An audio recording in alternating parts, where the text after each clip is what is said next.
So what's up YouTube? Back with another video. After posting more about my HR on YouTube, I've had a lot of comments of people asking what an HR even is, not even knowing what a DE is either, or people just talking about their DE and explaining how it could actually be better than an HR. Although I thought everybody knew the differences between the two and I thought the HR was better in all categories, I decided to make this video to basically explain it all to the best of my understanding. Keep in mind, I'm not an expert in any of this, so if I get anything wrong or completely wrong, I apologize. Yeah, so to keep it all basic, let's just start with some of the differences and what a DE and HR even is. So to start off, every 350Z comes with the VQ35 engine. VQ is the engine name, 35 is the liters, so it's a 3.5 liter. And from 03 to 06, the 350Z comes with a VQ35DE. The D stands for dual overhead cams and the E stands for multi-point fuel injection. I don't know how the E means that, but it does. This is the first version of the VQ in the 350Z, and Nissan had this engine in several other normal cars. So it wasn't necessarily made with the intention of sports car in mind. Still puts out a respectable power output, but comes with some flaws like bad oil consumption, to name one. Compared to the HR, it's a little slower with only 287 horsepower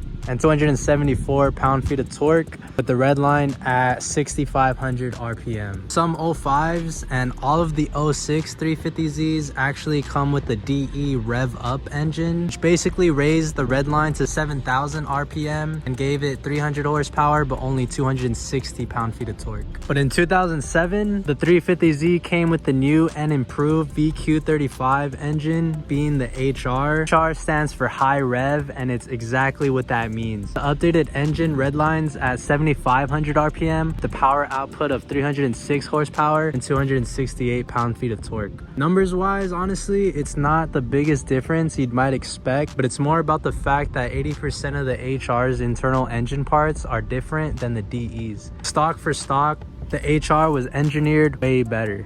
Response is better, and the power holds all throughout the engine. I'm just gonna place the main differences of the two engines on the screen so you guys could all read and do your own research. But all that being said, is the HR that much better and that much more worth getting? So looking at all those facts alone, obviously the HR is the superior engine, but when it comes to real world driving, both engines could be equally as fun and basically built to the same level. Overall, they are both great engines with great power and arguably the best naturally aspirated V6. But in today's world, pricing is honestly a big factor. For the average person that doesn't have $1 million in the bank, you really have to consider pricing when it comes to buying these cars. So in my area, a DE could cost anywhere from around $3,000 to $10,000 or more, obviously depending on the condition. But an average HR in my area always goes for around $9,000 to $15,000 or more. Some even I've seen at 20, but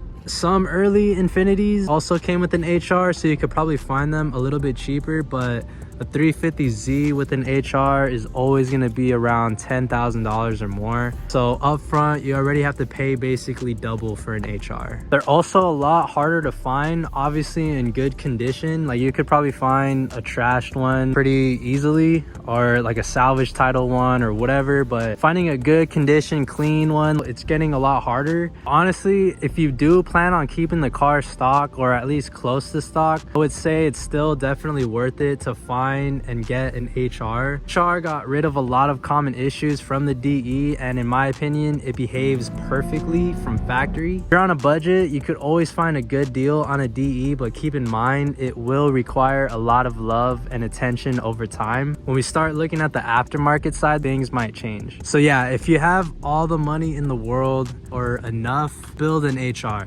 But if you don't have all the money in the world, building a DE might actually be the smarter thing to do. The car itself is half the price, but aftermarket parts are actually always 10 to 20% cheaper for a DE or even more. Quick example would be like clutch kicks or turbo kits. I'll put some on the screen just as a comparison so you guys could see for yourself. But just know it's more likely to be more expensive if it is for an HR. The thing to mention is that DEs were made for 3 to 4 years, so parts and even used parts are a lot more available reliable and easier to find than an HR. A lot more people have DEs, so there's a lot of things on places like Facebook Marketplace or OfferUp that you could find for a good deal. Finding OEM parts for HRs takes a lot longer and costs a lot more. If you plan on making power with the VQ platform, both the DE and the HR are capable of 400 to 600 horsepower, depending on how built they are, obviously. If you want any more than that, you'll probably want to build the HR. If you fully build a DE, like internally and everything like that, definitely capable of pushing to more than 600 horsepower. It would actually probably be cheaper and parts would be easier to find to build a turbo DE, but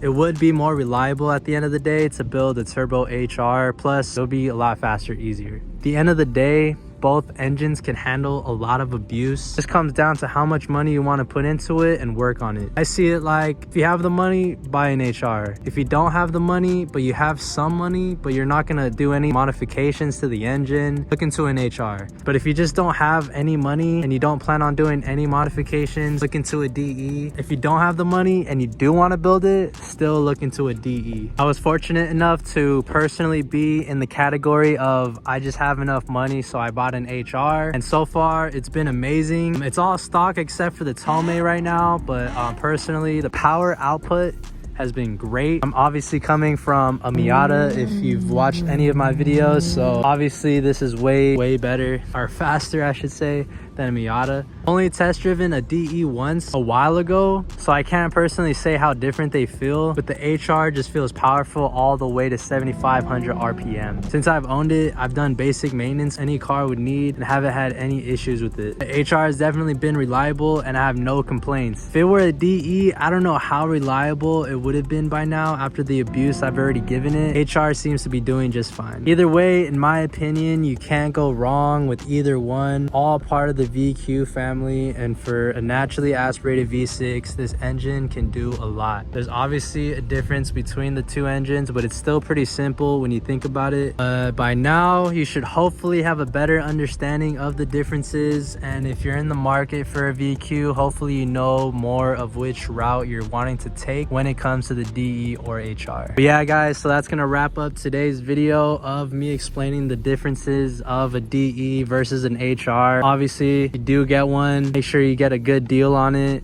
Make sure it's in good condition, or if you're a mechanic, if you're a handy guy, just make sure it's not completely fucked up. That's all I gotta say. But as always, thank you guys for watching. I appreciate everyone who's left any type of feedback on the channel, whether it was a good or bad, or like or comment or even subscribe. Thank you guys so much. I'll see you guys in the next video.